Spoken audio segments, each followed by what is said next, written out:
de gobierno, ningún órgano del Estado peruano está libre del control constitucional. Y el Congreso de la República tiene que entender que sus decisiones también pueden ser llevadas al Poder Judicial.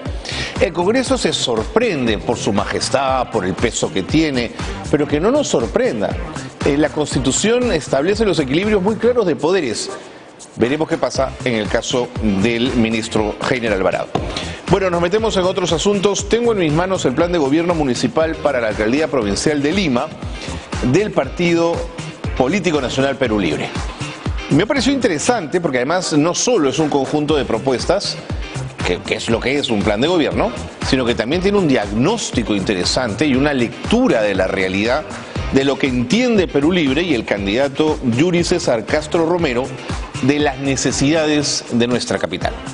Si ya estuvimos con el candidato Gabriel Alegría, si ya estuvimos con la candidata Elizabeth León, hoy nos toca estar con el candidato Yuri César Castro Romero del Partido Perú Libre, a quien recibimos, por supuesto, aquí en el programa. Candidato, bienvenido.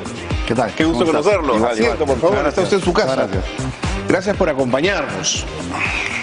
Está muy convencido. ¿Pude alcanzar alguna biografía suya que ubica a su padre como diputado de izquierda en los años 80? Mi papá fue senador. Senador de la República. Senador cuando había la bicameralidad del 80 al 85. Ok. Mi papá fue parte de la plancha presidencial de Horacio Ceballos Gámez. Por supuesto, por supuesto. Mire, yo no soy tan mayor, pero sí lo recuerdo ligado a viajes a Corea del Norte, muy ligado a conocer la realidad de lo que pasaba allí. Sí, mi padre fue el fundador del Instituto Cultural y de Amistad Peruano-Coreano, No, con un le creo. periodista muy famoso, Genaro Carnero Checa. Ya. ¿No? Él era un periodista muy famoso de aquella época, ¿no? Ahí sí no lo recuerdo. Él era, creo, si mal no recuerdo, él estuvo en México, Ok. participaba mucho del tema internacional. Y él fue el que por primera vez viaja a Corea del Norte, estamos hablando a fines de los 60, 68 por ahí.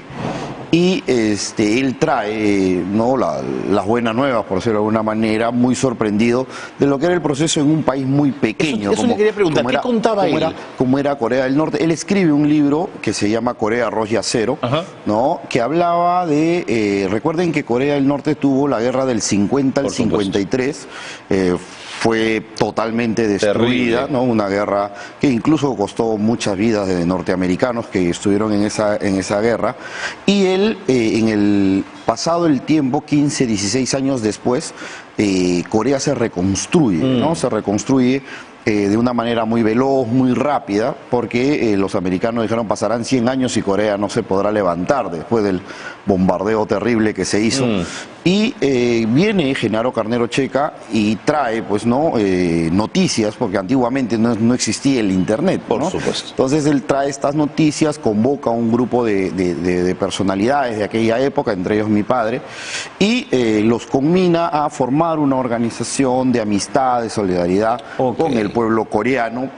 Bueno, recordemos que en esa época estaba la polarización mundial, Por supuesto, ¿no? por supuesto. El bloque Los socialista, bloques, así el es, bloque. clarísimo. Entonces, en esa época no se conocía mucho o prácticamente nada de Corea del Norte, y es ahí donde él lo invita a mi papá. Mi papá fue el primer presidente o el único presidente hasta su fallecimiento del Instituto Cultural de Amistad Peruano-Coreano. Y bueno, fue el peruano que más veces se entrevistó con el presidente Kim Il-sung, que era el padre de la nación coreana, en 9 oportunidades, ¿no? Es el abuelo del actual, ¿no es cierto? Claro, el abuelo de Kim Jong-un. Claro. En esa época, bueno, había muchos intelectuales que estaban en esa corriente. Estaba también Genaro Ledesma, seguro, ¿no? de José. Genaro Ledesma, Carlos Roca, del AP. El propio Alan García estuvo 2 veces en Corea del Norte, ¿no? Y bueno, muchos profesores universitarios. De acuerdo. Entonces, no, incluso hasta ahora hay artistas que viajan y van y vienen a Corea del Norte y se sabe poco de esas historias. Se hace mucho. La Pastorita Guaracina, por ejemplo, fue una de las artistas que fue 7 veces a Corea. Sí, señor. Y ella fue una gran representante nuestra, porque en Corea se hacen lo que se conocen como el Festival de la Primavera. Claro. Entonces, ahí donde van artistas de todas partes del mundo, incluyendo de Estados Unidos, y de otras partes, ¿no? Del Perú han ido varios. De acuerdo. Y de Rusia. Bueno, generalmente hay muchos más artistas cercanos, por decirlo de alguna manera, ¿no? Por el tema geográfico también. Me pareció interesante comenzar esta conversación con usted, candidato Castro, situando a su padre y entendiendo si su lógica progresista de izquierda impacta en usted para que hoy usted esté en Perú Libre, que usted construye un poco su ideal, su vinculación hacia la izquierda desde ese momento. No solo por mi padre, mi mamá fue dirigente sindical y también dirigente barrial, ¿no? También de izquierda en el Frente de Liberación Nacional. Y luego, recordemos pues que el UNIR fue la confluencia de varios movimientos de izquierda, uno de ellos el Frente de Liberación Nacional, Patria Roja, y también lo que fue el MIR, ¿no? Porque mi papá fue abogado de Luis de la Puente Uceda, por Imagínese. eso. Entonces él tenía ciertos contactos con la gente del MIR, que en este caso ya estaban en la política electoral, Claro. ¿no? De acuerdo. ¿Su formación cuál es, candidato? Yo soy bachiller en Derecho. Bachiller en Derecho. Sí. ¿Dónde estudia Derecho? Estudié en la Universidad José Carlos Mariatti y estoy cursando una maestría en la Universidad Nacional de Huancavelica en Gestión Pública. En Gestión Pública. Perfecto. Ustedes comienzan su plan de gobierno diciendo algo que me parece interesante. Nosotros como Perú Libre queremos transformar Lima, dicen ustedes, en una ciudad que sea de todas las sangres, segura, inclusiva y por supuesto moderna. ¿Qué significa ese objetivo? Nosotros consideramos que Lima es una ciudad donde en su mayoría, ¿no? Tenemos muchos provincianos, ¿no? Que han venido a la Seguro. capital desde la década del Los 70, 50. 80, 90, fundamentalmente con el fenómeno del terrorismo en Lima, y Lima ha crecido muchísimo, ¿no? Y ha crecido muy desordenada, también hay que ser sinceros con ello. Entonces, esto ha conllevado a que no haya una sola Lima, Ok. ¿no? Hay muchas Limas dentro de una metrópoli, una megaciudad que el día de hoy clama a gritos ser atendida, ¿no? ¿Y esa Lima es un poco la visión de Susana Villarán de tener 5 Limas diferentes con un centro común para todas? ¿Es No. un poco la idea? Nosotros en realidad, si bien lo ideal sería pues que no hubieran pequeños distritos, sino lo mismo que ha dicho el señor Romero, que hubieran, ¿no?, menos distritos, porque lastimosamente en burocracia y en otros temas se va mucho el presupuesto. Sí, es más difícil administrar, ¿no?, una ciudad tan compartimentalizada. Así ¿no? es sumamente complicado, más que nada cuando el alcalde de Lima no tiene por decir, un grado jerárquico por encima de los alcaldes distritales. Eso es verdad. Por lo tanto, te toca concertar mucho, te toca ser un líder político que llega a niveles de concertación muy grandes. Tienes que concertar con 42 alcaldes distritales, porque si bien Lima tiene 43 distritos, recordemos que el cercado de Lima no tiene alcalde. El alcalde de Lima es el alcalde de toda la provincia. Y eso es un problema para los que vivimos en el centro de Lima. ¿Por qué? Porque a las finales el alcalde que nosotros tenemos no lo elegimos nosotros, lo eligen los demás, los 42 distritos restantes. Nos imponen un alcalde que no conoce la realidad del cercado de Lima, y es por eso que hay durante muchos años, si usted se recordará, que hay un gran movimiento de los vecinos del cercado de Lima por la distritalización del cercado de Lima, que tengan un propio alcalde, ¿no? Pero mal que bien, las reglas de juego hoy lo llevan, en caso de ser elegido, a esas condiciones de juego. No, obviamente ¿No es nosotros sabemos las reglas de juego, sabemos a lo que nos estamos metiendo, y obviamente hemos aceptado las condiciones, pues si no, no hubiéramos participado, ¿no? Entremos de lleno, si me lo permite, candidato, a desmenuzar las propuestas. Ustedes han dicho que en Tránsito tienen un programa que se llama Más Tiempo para tu Familia. ¿En qué consiste? Bien, nosotros hemos visto que, por ejemplo, la velocidad promedio en Lima es de 12 kilómetros por hora. Es muy baja. Es muy baja. Muy baja, cuando el mínimo reglamentario es 30, por ejemplo, ¿no? Era 40 en algunas zonas, lo han bajado a 30. Entonces, necesitamos duplicar eso. Para eso hemos hablado con especialistas. Hace ya prácticamente un mes tuvimos un evento con Transitemos y con Transparencia, que hicieron un evento para los alcaldes, ¿no?, para explicarles cuáles son las mejores formas de mejorar la transitibilidad en Lima, y coincidieron con nuestro plan, ¿no?, el rediseñamiento de importantes vías, intersecciones, que hayan giros a la izquierda, que en muchos casos está prohibido. Ellos señalaban, los especialistas señalan, que no debe haber una prohibición de giro a la izquierda, sino que por el contrario, debería haber un semáforo inteligente que haga los giros a la izquierda, que reconozca los autos cuando llegan, ¿no? Para generar el descongestionamiento y que también los giros a la derecha sean libres, por ejemplo, ¿no? Pero ahí los distritos ponen semáforos, ahí se van en... Ese es uno de los temas con los cuales, como te vuelvo a repetir, tenemos que concertar con los distritos para evitar que nos pase. Por ejemplo, yo el otro día escuché a un alcalde distrital que decía que no quería que carros volteen por su distrito, ¿no? O sea, que todos se queden atorados en la avenida, y a veces es un poco, de repente por desconocimiento, ¿no? O por una falta de criterio, porque a las finales el tránsito es libre. Es como la propuesta de un candidato a la alcaldía de Lima que dice, bueno, yo voy a dejar de que los vecinos enrejen las calles, cierren y solamente permitan ingresar a los que ellos quieran. Y eso va en contra de la Constitución, es inconstitucional, ¿no? Yo peleo todo el tiempo con las rejas.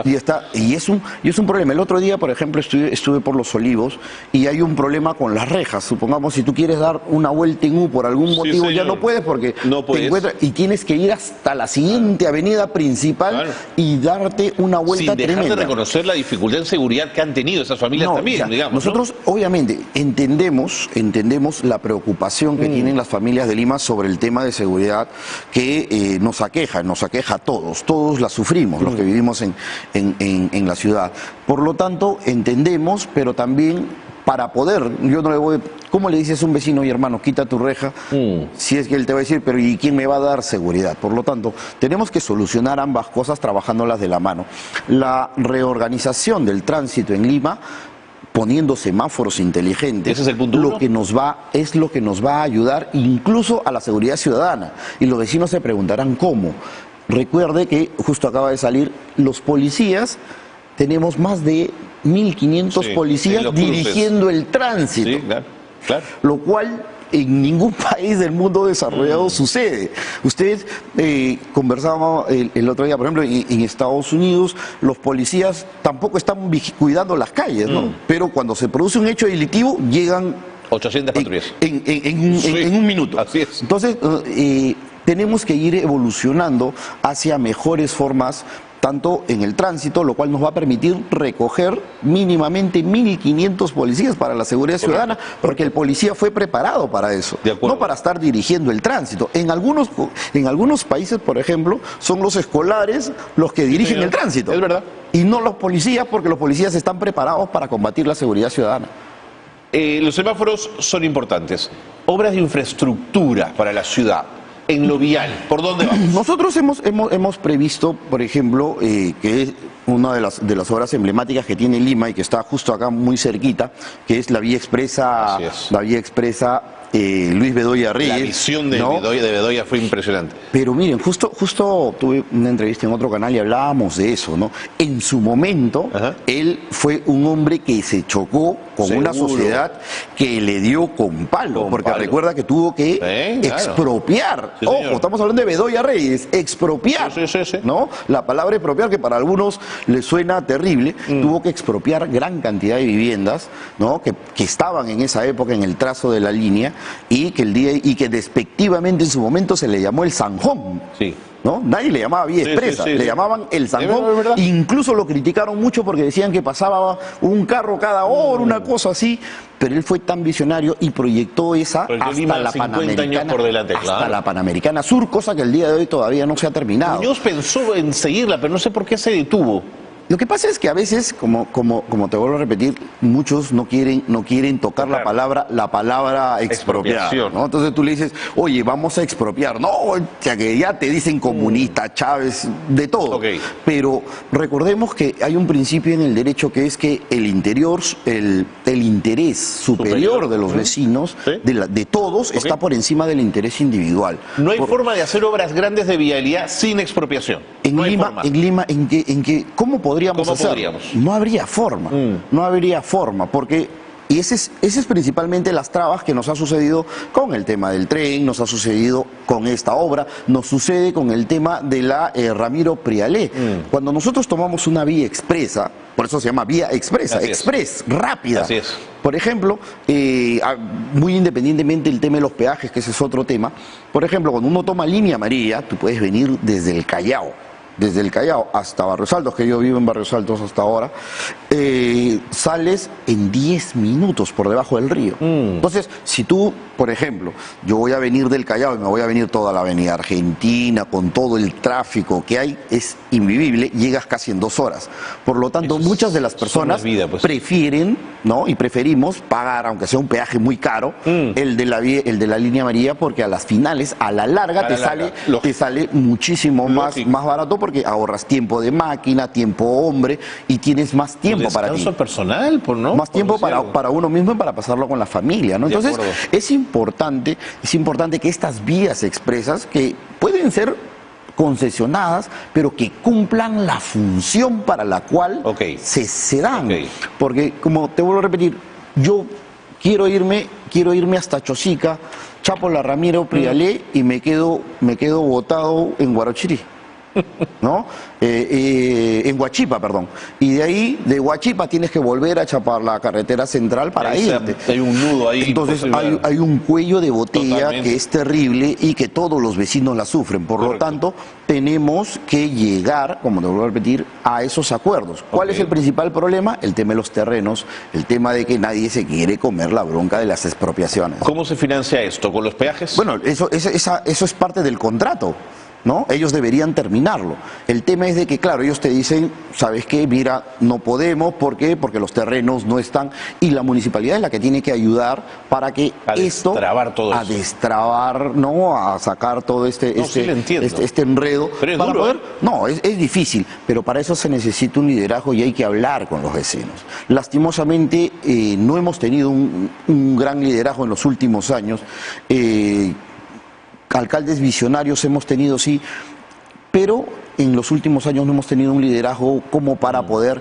El último alcalde que yo recuerdo que haya tenido un liderazgo importante para hacer cosas por Lima ha sido Alberto Andrade, que sin policías y sin nada, bar en mano, ¿no? Y solo con sus serenos arregló el centro de Lima, descongestionó. Pero yo me acuerdo cuando yo era adolescente, yo vivo en Barrios Altos, muy cerca al mercado central, tú ibas y habían puestos hechos de ladrillo en plena pista. En la pista. No se podía caminar por Lampa, no se podía llegar, no, era impresionante. Era una cosa de locos y tú pensabas que eso era surreal, pero era nuestra realidad en Lima, ¿no? Los delincuentes te robaban, se escondían por ahí, se metían detrás de un y no lo encontrabas. Entonces, creo que sí, en ese sentido, tenemos, hay un dicho que dice pues que a veces para hacer tortilla hay que romper huevos, y a veces es verdad, ¿no? Ok.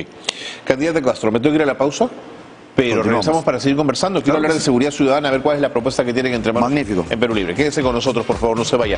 Ustedes tampoco. Estamos con Yuri Castro, candidato al municipio de Lima por Perú Libre. Volvemos.